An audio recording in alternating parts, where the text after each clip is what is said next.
your glove side, to your left. You got to take the right angle.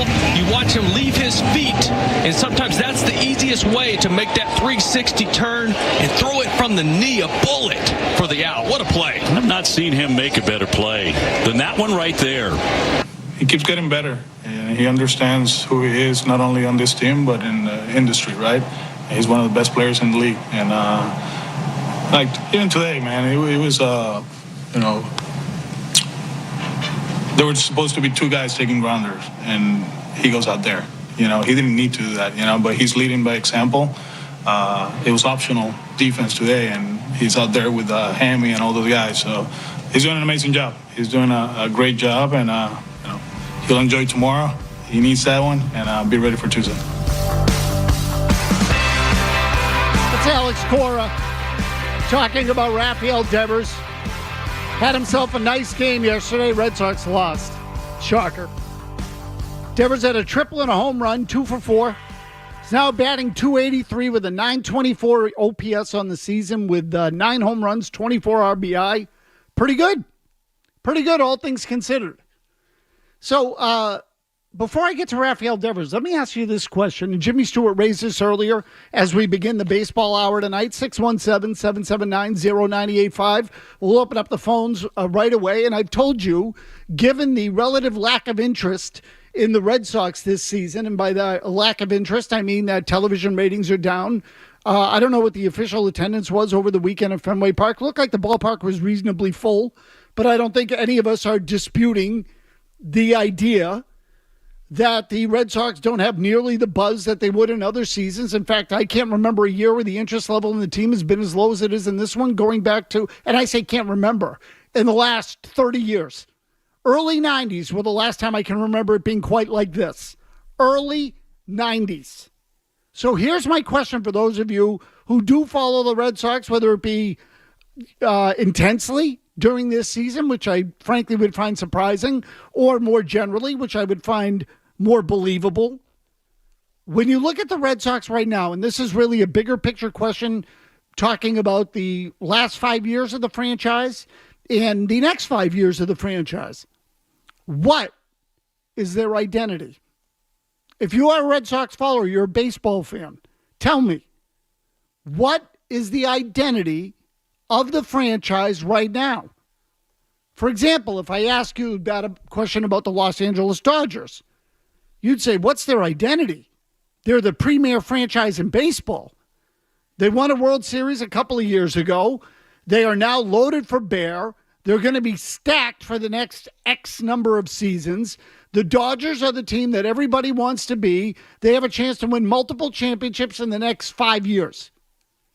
Fine, no problem. Very clear. Even the New York Yankees, what are they? Well, overall, they still want to win. They still invest in their team.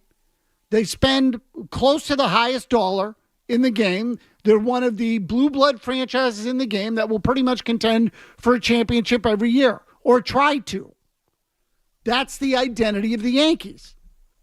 What is the identity of the Boston Red Sox?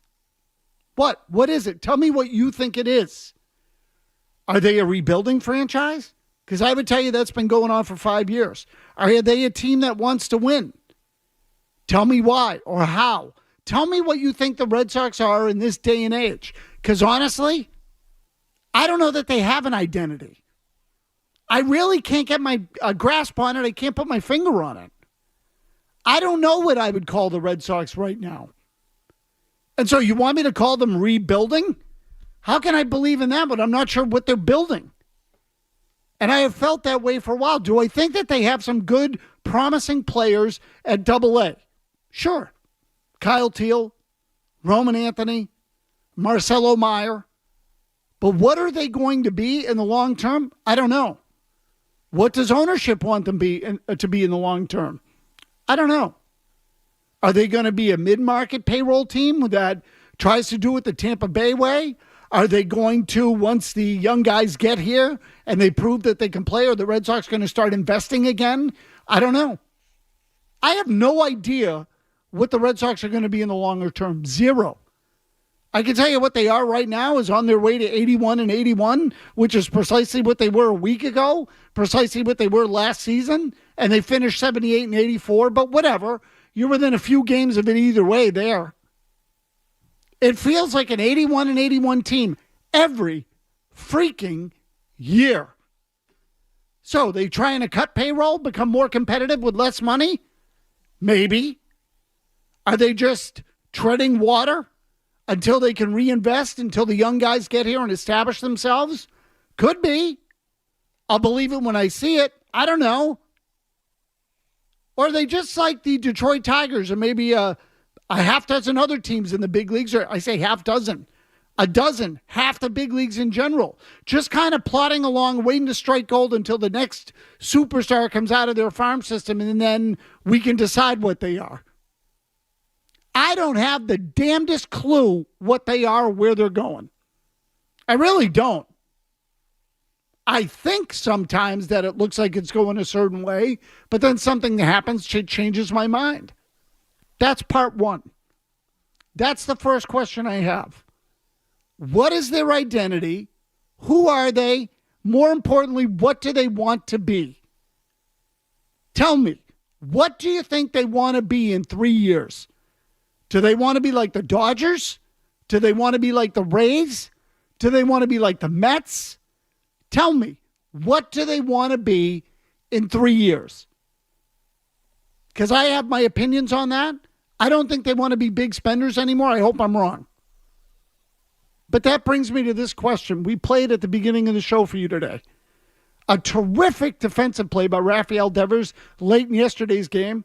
I don't know how many of you saw this play. Sprawling to his left, fielded the ball, spun around, turning counterclockwise. So his back was to first base when he spun, throwing from his knees to get the runner at first base with what was a pretty strong throw. And by the way, for all the criticisms about Devers' defense over the years, I said this to someone the other day, or it might have been earlier today. I can't even remember the conversations. Oh, Jimmy, that's how effed up my head is. For all the criticisms of Devers' defense over the years, he's always had a terrific arm. Dynamite. Where he can throw a guy out from his knees and he's not bouncing the ball to first base. So he made a terrific defensive play yesterday. He had 2 hits, a double and a triple. So again, this is part 2. What's he doing here? I've asked this question about Alex Cora in recent years. Maybe this year more than others. But when the Red Sox brought Alex Cora in, they were a championship caliber team with championship caliber talent, and they needed a manager to get him over the hump. So the point was that Cora was the guy they brought in to win a championship. He was that kind of manager in their eyes. And in his first year here, not only did they do it, they had arguably the greatest regular season in Red Sox history. Maybe the greatest wire-to-wire season in Red Sox history. In terms of win totals, 108 during the regular season, 119 counting the regular season and playoffs. So the payoff was great. Now, the Red Sox are something philosophically altogether different. So I ask, why is Alex Cora here? That's what I asked you at the beginning of the year. I think the same question applies to Devers. Why the hell is Devers here? Because again, I have no idea where the Red Sox are going. I'm not convinced that they're going to spend again. So why did they decide to throw $300 million at a third baseman who might be a DH?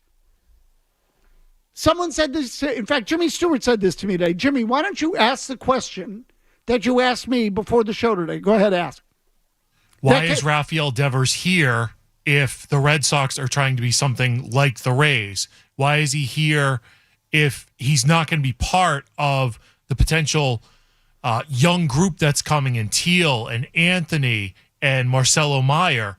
He'll be 30, but he'll be a secondary piece to what that future is. So why is Devers here? And more specifically, you even said, should they consider trading him at the deadline? And should they consider trading Devers at the deadline? Thank you, Tony. So, no, and that's okay, because I sort of hung you out to dry there a little. which is my fault, not yours. But really, if this is what you're going to be, this middling team for however many years it's going to take, then why not move Devers? Now, listen, let me make this part clear. I do not want the Red Sox to be a middling team that skimps on payroll because they don't want to compete financially with the other teams in the big leagues. I don't want them to be that. I want them to be the Red Sox under this ownership group that they were when these guys first got here. I want the Red Sox to matter to them. I want them to be willing to pay star players and to make bold moves to win championships. That's what I want. But if they're going to do something different, then you know what? They really should think about moving Devers. Because I'm still not convinced that they have the high-end pitching in the organization to be able to fill that need. And I don't know how long that's going to take. And frankly, I'm not even sure they're going to be able to get it right. And I know the pitching has been good this year overall, philosophically under Andrew Bailey. How long is that going to last? I don't know. I'm not sure what Bayo is. I'm not sure that Garrett Whitlock will ever be anything more than a reliever if he can even stay healthy, which he hasn't been able to do. I'm not sure how many of the guys in the minor leagues they have that can throw strikes. So if they want to be the Tampa Bay Rays, why do they have to pay Devers $30 million a year? Can't Meyer or Teal or Anthony or one of those guys, become the kind of bats they need in the middle of the lineup at a lot cheaper price? I really do start to wonder now whether Raphael Devers is a fit here. As preposterous as that seems, who doesn't want a left-handed batter who can pulverize from pitchers from both sides, hit for power, has developed better plate discipline? Raphael Devers right now, by the way, has an OPS that would be the highest of his career, which is a way of me saying you are taking one of the more productive years of his career right now and wasting it on a team that's going nowhere. So why not move him for pitching? And there's a secondary reason for that question, because deep down, even though the Red Sox gave him this contract, I don't think they really want to pay him either. I think they kind of got backed into a corner, almost to the point where they had to sign Devers because the skepticism and cynicism from this fan base was so freaking high that they didn't have a choice. I mean, the Bruins fans booed John Henry at the Winter Classic, and then a week later, Devers has a new contract. So you tell me. So they didn't want it. They don't like these contracts anyway. Remember when this ownership group came over, they put Manny Ramirez on irrevocable waivers. They're willing to just give him away for nothing, and nobody wanted Manny Ramirez. So this is my question. Is Raphael Devers a fit with what the Red Sox are and what they want to be? He isn't. And part of that is he's a left-handed hitter. When they have Casas, Mayer, Teal, Anthony, those are four left-handed bats. You need a better pitcher. You need right-handed bats. So maximize Devers' value now and move him. So now again, and I'll admit, I ask all these questions with a very open mind, but there's one thing in this discussion that I absolutely know. Deep down, they really don't want to pay him $30 million a year to be a DH. And defensively, he still ranks near the bottom of third baseman, regular third baseman in Major League Baseball. So deep down, they would love to get out of that contract. They would love it. So let's see. I don't know. Part of me says, you know what? If you want to get out of the contract, get out of it. Let's see if you have the balls to do it. And can you get the trade right? Because you didn't get it right with the last $30 million player you traded away. We all know who that was.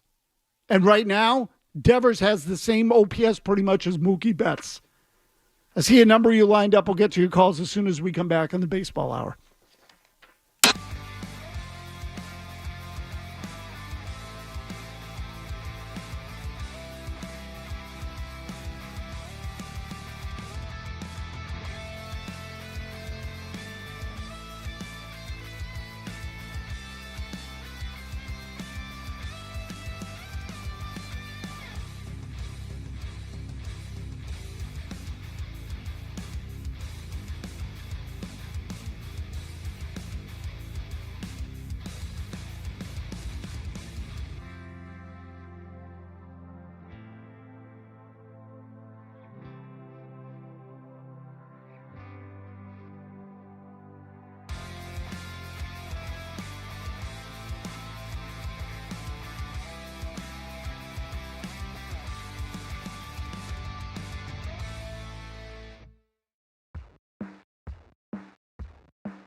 2 over the Orioles.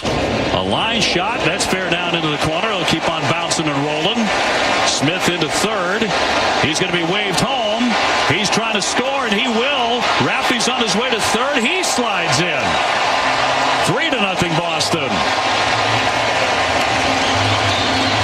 Good send. Very good save. Great read by Kyle Hudson on that throw cut off. Even better swing by Raphael Devers.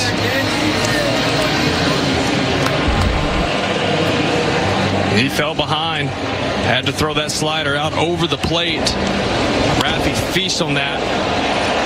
Buggy whips this thing down the line, keeps it fair, rattles around down in that corner. If you're not accustomed to Fenway Park, that's a tough place to play.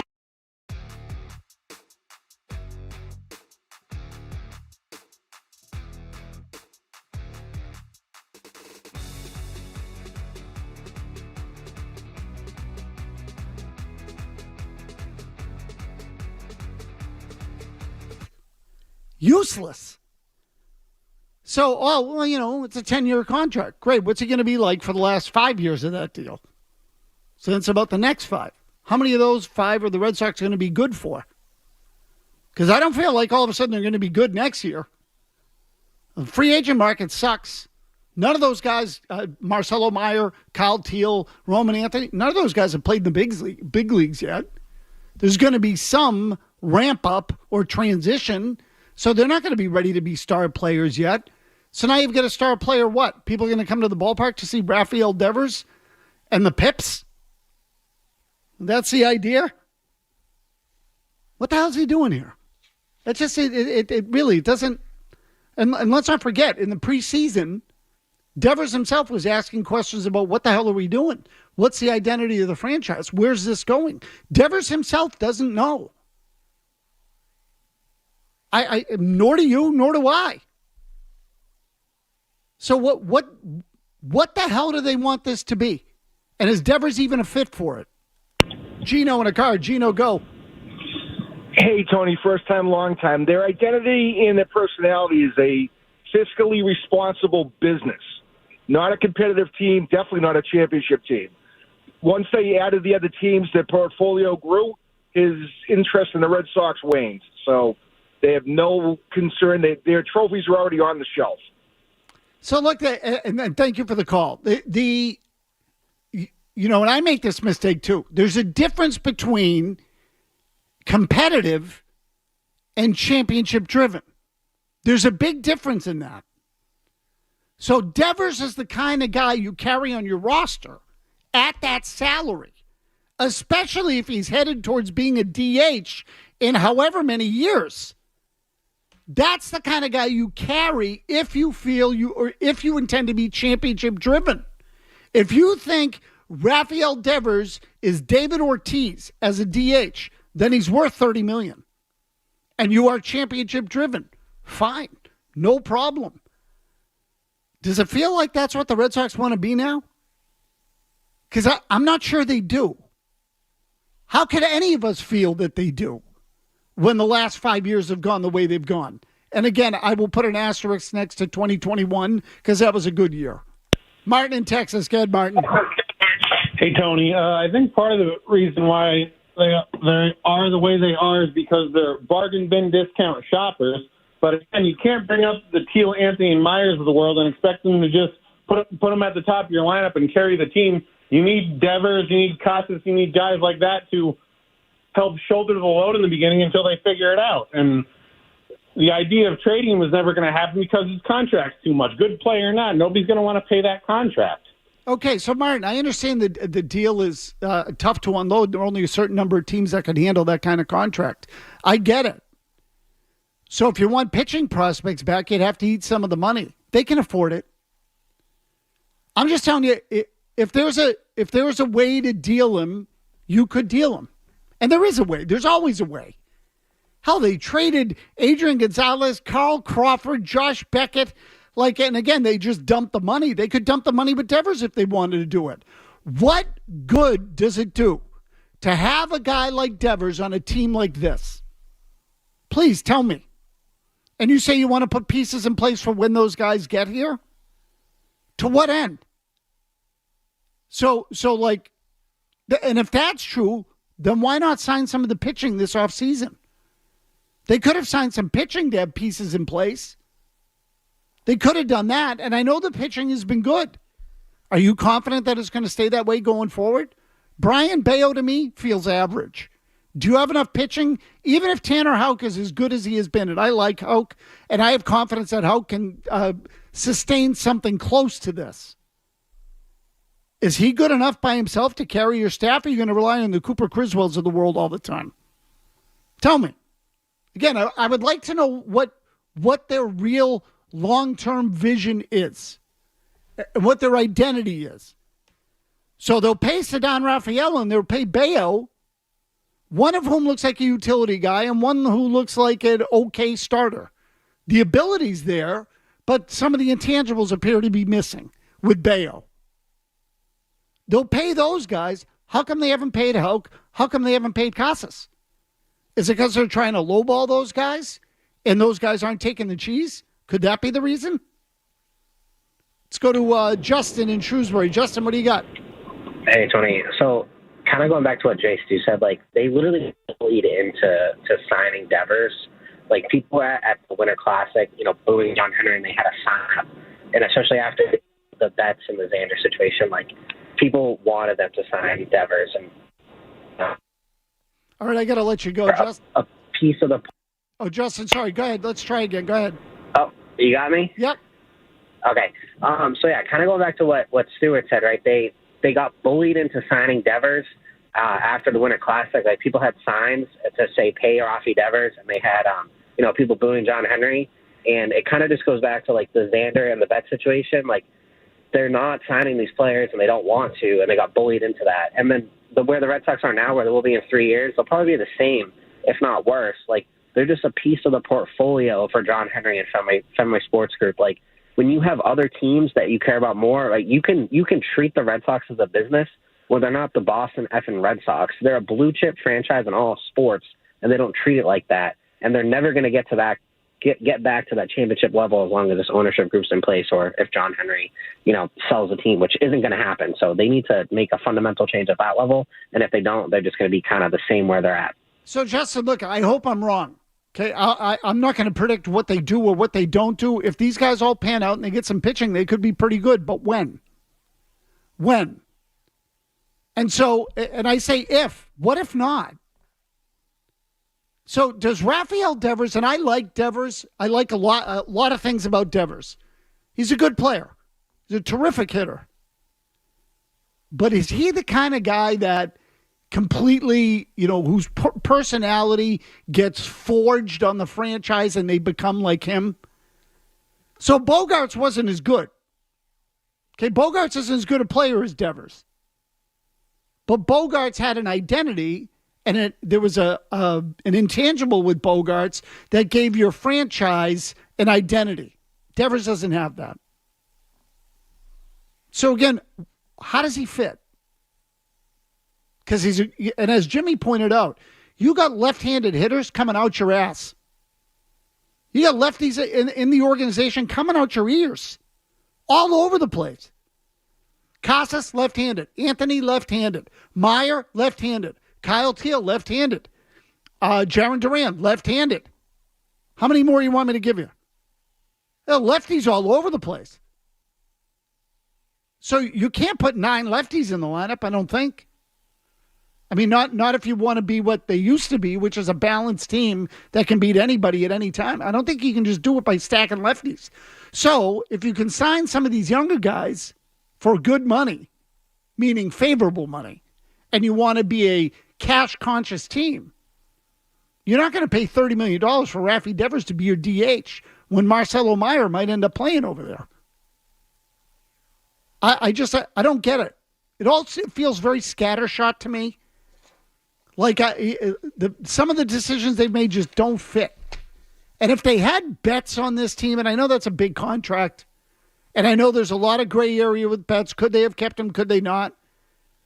But if you had Betts and you had the right-handed bat in your middle of your lineup to go with Devers, or even if he was batting leadoff and you had the right-handed bat, you probably would have been able to sign a pitcher because people would have taken you more seriously, And you'd be a hell of a lot better off right now and still have some of the kids in your system.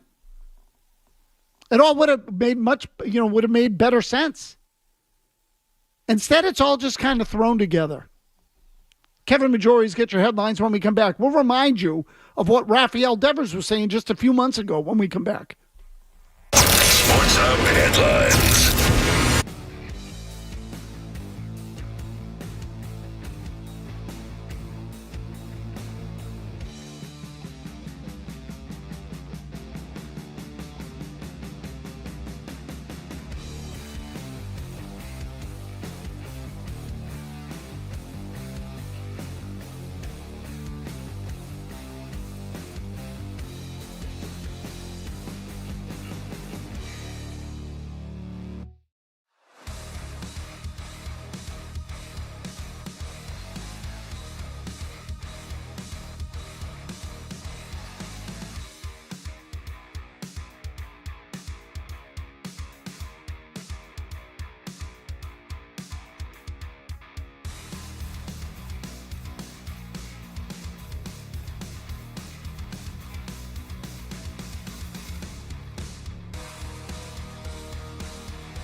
but they need to make an adjustment to help us players to be in a better position to win. Everybody in this organization wants to win, and we as a player want to win, and I think they need to make an adjustment to help us with. No estoy diciendo de que el equipo no esté bien, pero ellos también tienen que tomar en conciencia lo que no hace falta. I'm not saying that the team is not okay right now, but they need to be conscious of what are the weaknesses and what we need right now. Later, Bart Devers, which I'm sure you were able to figure out, but you get the idea. Devers himself is asking, where's this going? What are we doing? This isn't what we were when I got here. This team was different. 2018, we were stacked. We were loaded. We had the highest payroll in the game. We're on a mission to win. Now what? It's a mission to do what? What is the mission with the Red Sox? What is the mission? Do they want to be like the Rays? Get more wins for less? Is that the idea? Do they want to become a cost-conscious franchise that can put a good product on the field for less money, still sell tickets, get respectable TV ratings, and be, let's call it a BB plus organization? Or do they want to be an AA plus organization? Do they want to win 4 titles in 20 years? Which one do they want to be? Because it certainly doesn't feel like they want to be the second thing anymore. And I look at Devers and say, really, what the hell's he doing here? How does that make sense? When all of a sudden the Red Sox have become what they've become, and you're carrying a $300 million contract on your payroll. Like, so is that there just to keep, to shut people up? See, we will sign a big contract. You signed Story so you didn't have to pay Bogarts. You let Betts go either because he didn't want to be here or you didn't want to pay him or both. So you clearly chose a path. And then, and brought in Trevor Story because he was cheaper than Bogarts was going to be, even though he's not the same player. Bogarts could hit in the top 30 your lineup. Story can't. Even if Story had been healthy, you think he could have carried this team? Like, no way. He's not that kind of hitter. So again, the comment Devers made in the spring, and now I'm reading from a story that Ian Brown wrote in spring training. They need to make an adjustment to help us players to be in a better position to win. Everybody in this organization wants to win, and we as players want to win, and I think they need to make an adjustment to help us win. Devers was then asked, well, what is it that you need? Everybody knows what we need, said Devers. He laughed at that time, if you remember that. You know what we need, and they know what we need. Everybody who knows the organization and knows the game knows what we need. Pitching. Now, again, they've pitched well this year. But I come back to the same question. What is their identity? Where are they going? And how does Raphael Devers fit? Because you can't tell me after paying David Ortiz $16 million a year at that time that the Red Sox paid Raphael Devers $30 million to be a DH, which is what he might be. That deal feels so out of character for them, especially now, makes no sense to me. Dean in Shrewsbury. Dean, what do you got? I don't think the Red Sox want to be the Rays, constantly cycling through prospects, signing diamond in the rough free agents. I think they want to be the Braves. I think they want to lock these young guys up like they did with Rafael and Bayo. I'm more behind the Bayo and Rafaela signings than you are. I think they're going to be better than you seem to think they'll be. I definitely trade Raphael Devers, but I think they want to be the Braves of 7 or 8 years ago and get these young guys, Cassis, how these guys lined up with long-term deals that are going to look good in the future. Okay, so Dean, just to get back to what you just said, you think they want to be the Braves, but you would still trade Devers? I would trade Devers still because I think it's going to be a while before all the nucleus gets together, and I think it's Devers is probably not going to be he's probably going to be a DH by the time everything comes together. Okay, so I think it will take like 3 or 4 years. Okay, so you agree that Devers doesn't fit the timeline? Yes, exactly. Okay, thanks, team. See, this is the part I don't get. He doesn't fit the timeline.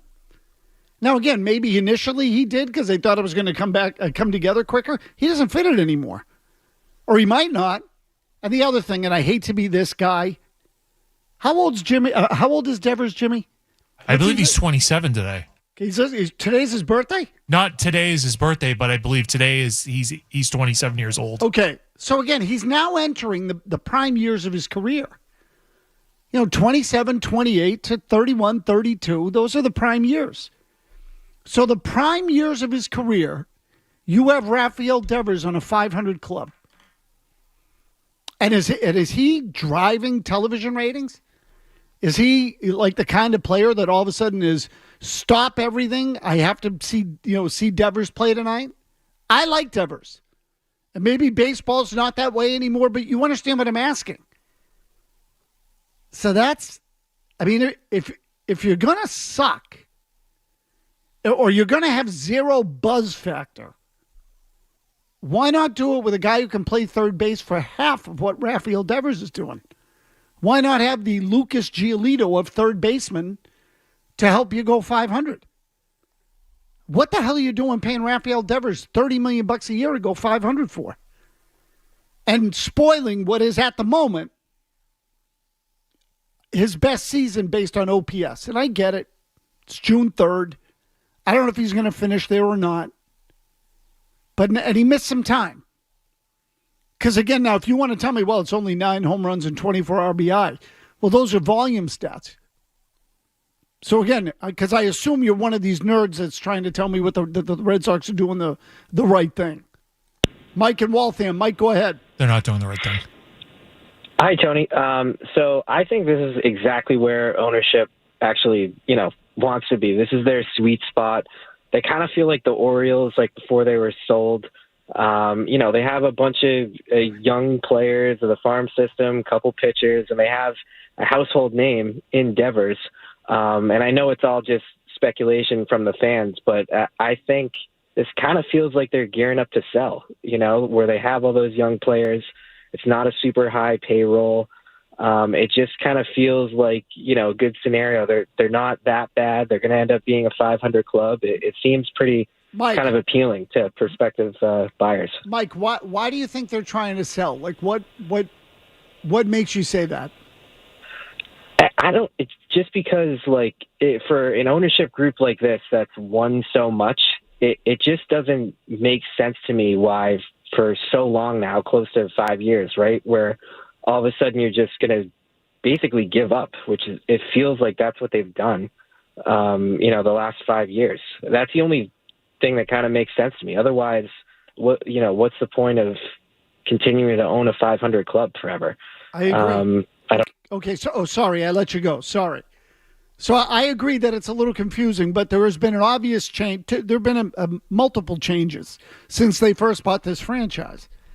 First of all, when they bought the team, the Red Sox had not won a World Series in 86 years or 80 some odd years.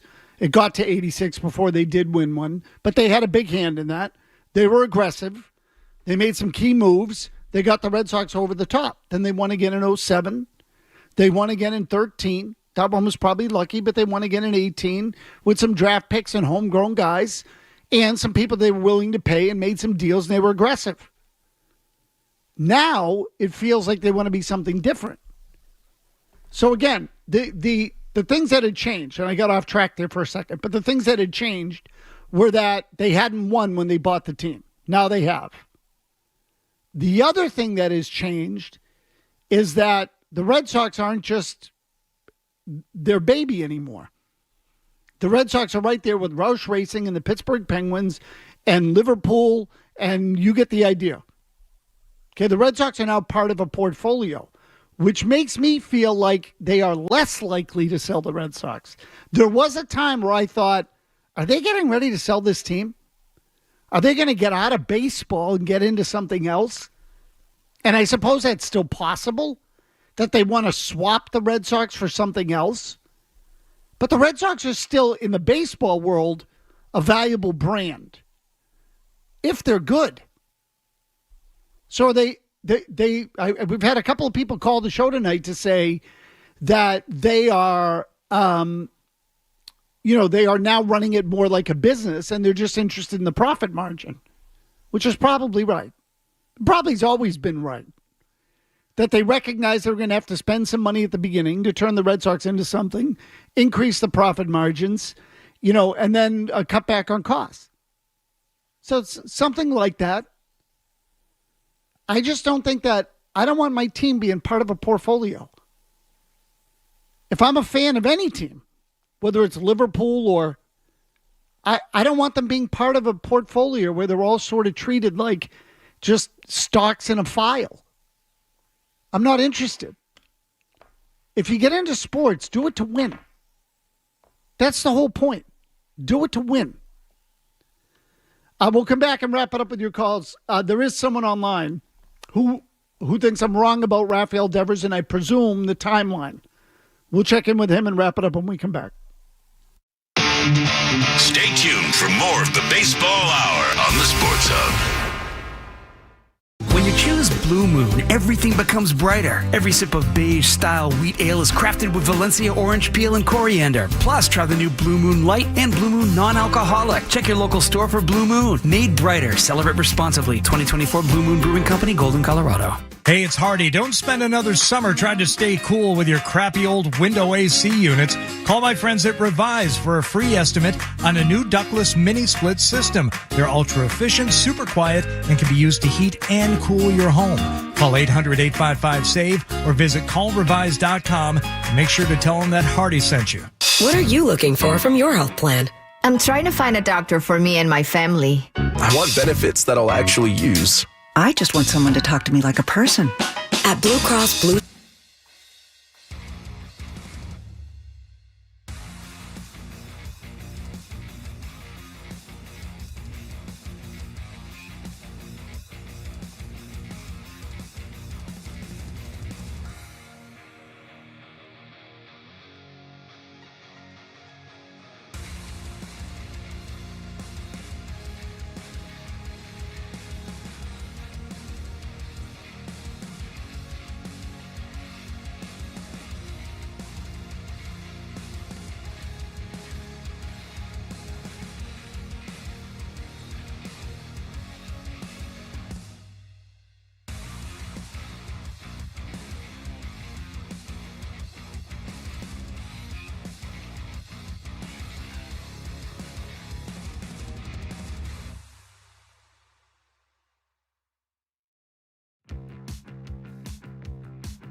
baseball banter. The Baseball Hour with Tony Maz on the Sports Zone.